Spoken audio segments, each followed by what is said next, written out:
following is an AZPM original production.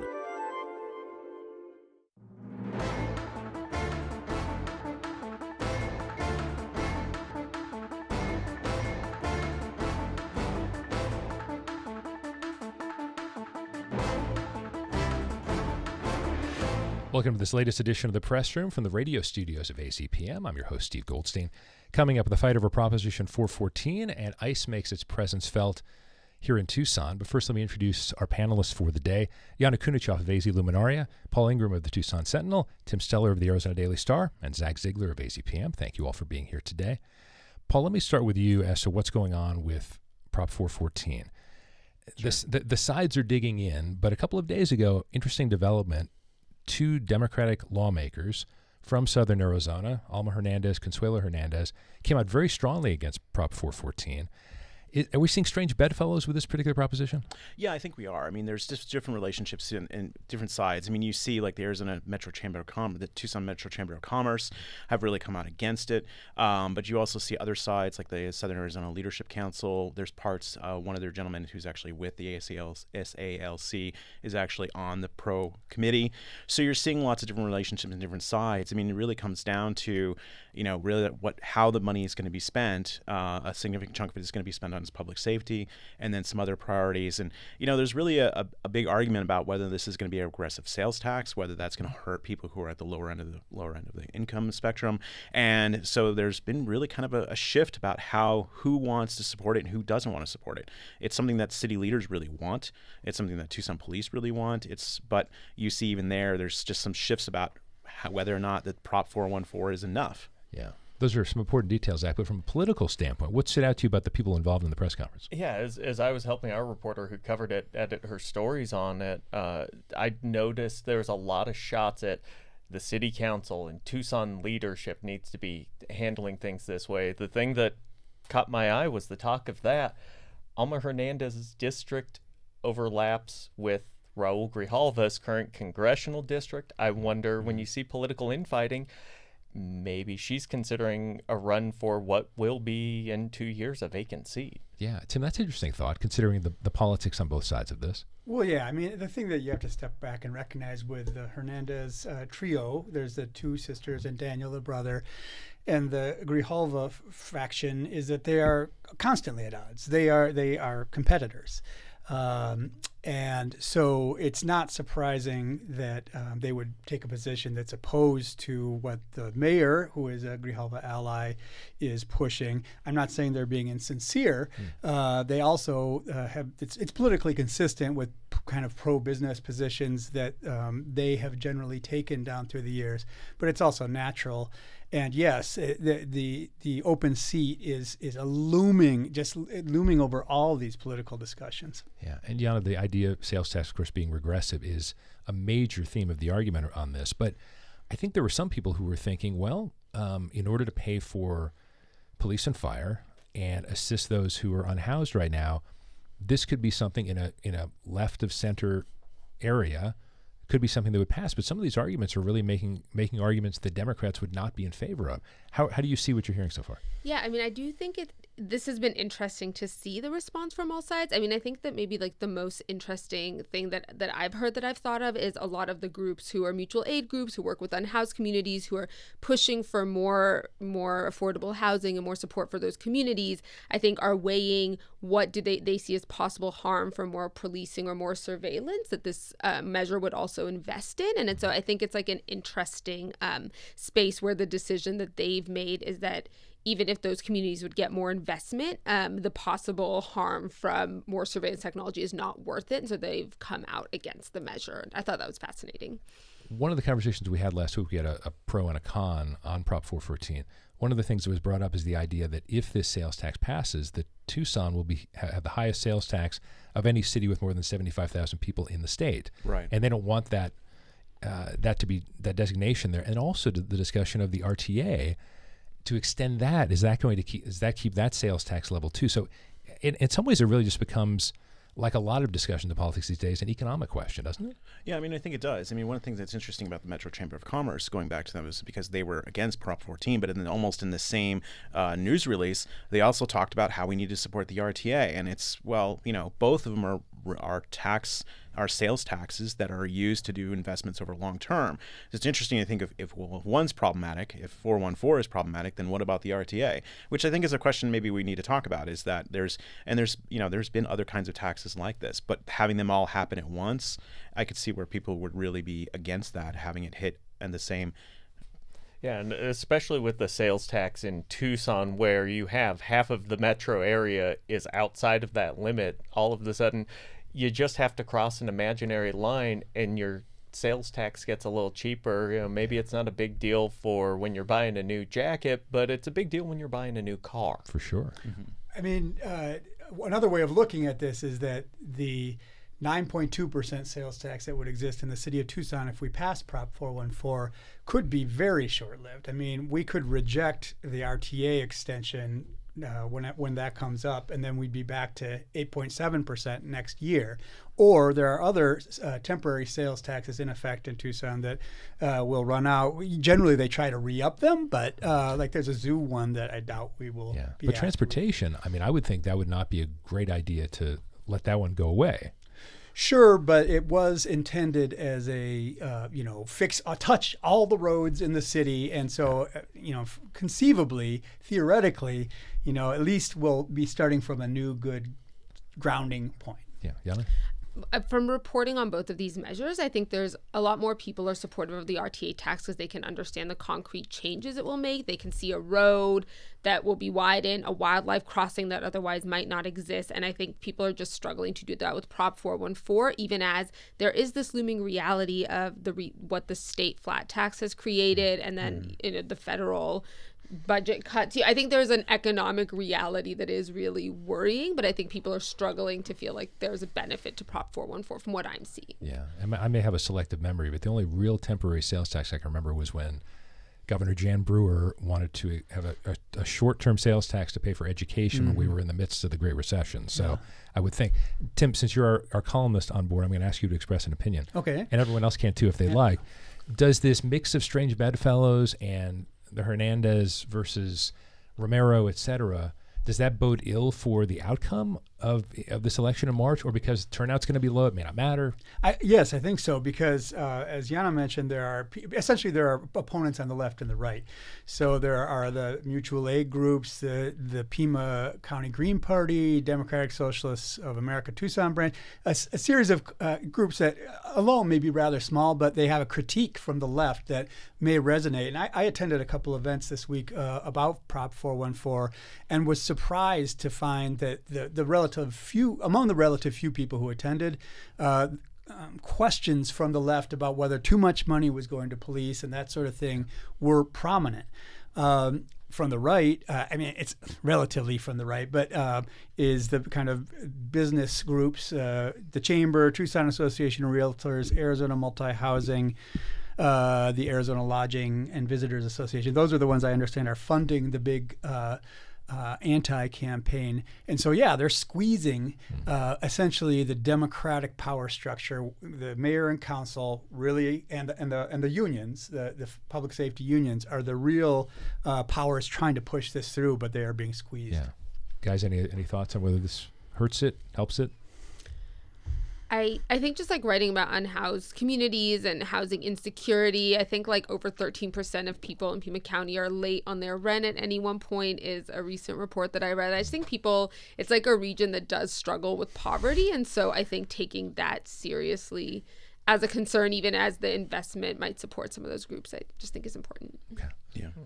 Paul, earlier this week, longtime Tucson restaurant known for serving indigenous and Mexican food was visited by members of Homeland Security investigations. Instead of ICE officially, I guess, to presumably look into the legal status of employees, you did a great story on this for the Sentinel. So for viewers and listeners who don't know the restaurant, why is that especially significant to begin with? What's its history? Indita has been around for about 40 years, and it's one of those restaurants that's not only been kind of long served, but it's family run. It's been run by the family the entire time, and they've also really worked with activist groups, other communities. They've hosted lots of things. They've been really part of the community. They used to be based on 4th Avenue, then they moved a little bit of ways, but they're kind of in the same area, and they've just one of those places that's always been part of the heart of Tucson. And so what's interesting is how that, HSI agents, ICE agents, and we'll very quickly say HSI is ICE. HSI likes to sort of separate itself as ICE because they're the investigators rather than people who do removal operations, but they're all part of ICE. And they really came and they did what's called a notice of inspection. And what that means is it's kind of like an audit, but it's an audit of your employees. It's saying you need to prove that your employees are legal to work here. And lots of businesses do this, and lots of businesses do this thing called E-Verify, which is a federal database that you can actually check with. But you're not required to use E-Verify, and La Indita didn't. But they've been keeping their records this entire time, and they were kind of, in a way, preparing for this to happen. It just happened to happen this week, which caught everybody by surprise. And E-Verify, part of Prop 314, if we ever actually see all of that go into effect. Right. So exactly. E-Verify has been around for 2 decades, but it's now become required as under the new state law. Before the rest of the panel goes in, I want to ask, how did the owner describe the scene to you and what it felt like? She felt really intimidated because, all of a sudden you have 3 law enforcement officers show up and they are kind of there standing in her lobby waiting for her. She came in and essentially, but there was also this sort of comedy of errors also at the same time because these guys had a document that didn't have the right name. It didn't have the right information. And her lawyer basically said, well, this looks sketchy. And she sent them back. And they also didn't know the name of their own lawyer, of their own office. That's the legal office. And so they left and then came back an hour later Didn't you also have a quote in there about how you're the first person who's had an attorney? Or yes, right, exactly, and exactly one of the and of course she called her attorney because she has an attorney, a good friend of hers who's been in the restaurant for the last decade, and of course called her up and said, "Can you come down?" And it really shows that ICE is not used to dealing with people who know their rights and with people who maybe have an attorney present who will say, "Well, let me see the documents." Even that, there was kind of a funny bit because the ICE agents didn't want to talk to the lawyer because they didn't think she had the right form filled out, which is a form that you use to become a lawyer, an attorney representing somebody in immigration court. And so even then, they didn't seem to entirely be prepared or ready to have a little bit of opposition, even kind of polite opposition, which is, she has to turn those documents in. She has to respond, in fact, today. But she, had her attorney kind of hold them up a little bit. Yeah, and you kind of wonder how much this is about the show and having the vehicles outside. There was the video that I believe it's the Arizona Republic had on their website a week or two ago of a home raid where they were actually using like one of the SWAT-style vehicles to raid the house, and it seemed to very much so be about putting on that show. It just kind of takes me back to SB 1070 when you would see Joe Arpaio doing similar things, and you would see raids. I was in college at the time, and I remember seeing raids in Flagstaff at restaurants, and it was even up there in this small community with not a ton of media. It was still very showy. Yana, what's interesting about what Paul was saying is that obviously there are a lot of people who are unhappy about the idea of what the Trump administration is doing, the idea that ICE would go to a restaurant like this, but also the idea that there's so much incompetence attached to it. I'm not sure if that makes it scarier or not. The idea that here's this group comes and then they're not really quite sure, at least based on who Paul spoke to, it just sounds like they didn't know what they were doing. I think a lot of the dynamic that I have been seeing is that someone sees an authority figure or a van, they're not sure who it is.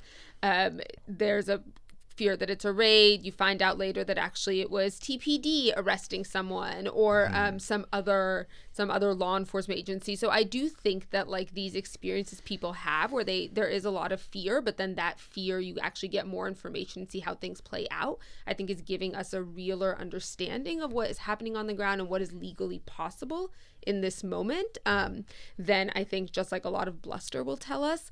But I also think I think just from some of the reporting I've done, I think the question of like how different agencies are collaborating with each other, it's like still hard to understand, and that to me is like the open question about what this means for people on the ground. Well, I guess we're less than a month into the Trump administration. We're already seeing this like they said they were going to do, sort of, right? Yeah, I mean, we have to recognize that this kind of thing was going on before.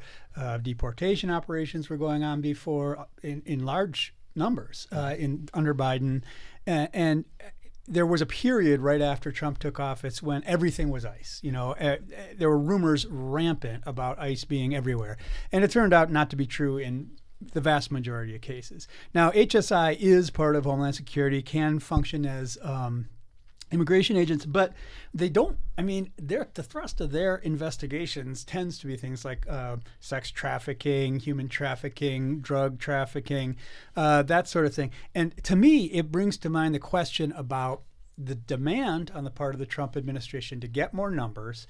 And what I understand from just reading news sources is their effort to draw in people, other federal agents, DEA, FBI, HSI could be more HSI participation perhaps. And you're going to have people who don't know what they're doing, who fumble because they've never done this before. So it leads to maybe more arrests, but maybe fewer good arrests. The show, as some of you have mentioned, is part of the point, not necessarily the result, although they'd like more numbers, as I understand it. Yeah. Paul, does this scare other businesses potentially? Is this part of it as well? I mean, I think for a lot of businesses, there's a realization that they need to be prepared. They need to be ready for this kind of audit, and they need to be, and maybe kind of think about what restaurants they're going to. It's not clear to me what restaurants they've gone to lots of places. I have a good sort of subtle map of where they've gone. One of the things that's sort of tricky is that there are businesses that have certainly had notices of inspection who have never said anything about it because they don't want to be, they don't want to be in trouble. They don't want people to feel like they have people who are working there without authorization. They're just scared. And so we don't actually, I think, have a really good idea of how many of these inspections have done. And we don't really have great historical numbers about that because the agency has really not been good about saying how many notice of inspections does it release. And trust me, I've asked. Yeah. Zach, final thought on this sort of general topic. I know that the Buzz talked with Tom Horn, and we're talking about going to restaurants, but there's also a concern about places of worship, schools. What did he have to say about whether parents should start worrying about this? Yeah, we actually asked him about what you're hearing from districts like TUSD, where they say they will comply if there's a warrant. They will be asking their district attorneys to be present, and Horn really echoed that point that that's the way to go. He talked a lot about, I don't want any student to be intimidated or any family to hold a child out of school because they're scared of immigration status. Kind of surprising from a guy who's a dyed-in-the-wool Republican to talk about that, but he was very concerned. He also did say he doesn't think that if ICE comes into a school, he doesn't think they'll be going after students. He's thinking there's more of a concern about them going after adults, and maybe he talked about it almost kind of like what you think about with churches, where you have people kind of claiming sanctuary in a church. Yeah, you wonder whether he has any influence on that at all. I mean, he may be wishing that doesn't happen, but doesn't mean it won't happen. Yeah, but it is. Yeah, he is backing schools that are going to take the tact of we will do what we are legally mandated to do via the warrant. Yeah, Tim, I want to spend a couple minutes on another federal-related issue, and that affects the campus where we're sitting right now, on the U of A campus, and it's affecting universities and colleges all over the country. We had basically grants, et cetera, frozen by the Trump administration. A lot of research that benefits a lot of people based on things that are done at universities, and it's hitting U of A, it's going to hit ASU as well. What are your general thoughts on this, and what impact it is having right now already? I mean, a lot of these things just have a chilling effect, it feels. Yeah, well, it's not just that. Definitely it has a chilling effect. My colleague, Purana Sanapanavar, who covers the U of A, she is reporting today about jobs lost already as a result of the freezing or cutting of USAID grants. But that's really maybe the tip of the iceberg is the cliche to use here. But the thing to understand is that research universities like the U of A float on grant funding. I mean, that's the U of A preliminarily announced in June in December that as of June last year, they believed they had received $1 billion in research grant funding for that the previous fiscal year. That was the first time ever. I don't think that was ever confirmed yet, and it's not going to happen again. So what happened recently is the NIH, National Institutes of Health, said, You can no longer charge the high rates of overhead or indirect costs, is how it's phrased, that usually come with National Institutes of Health grants.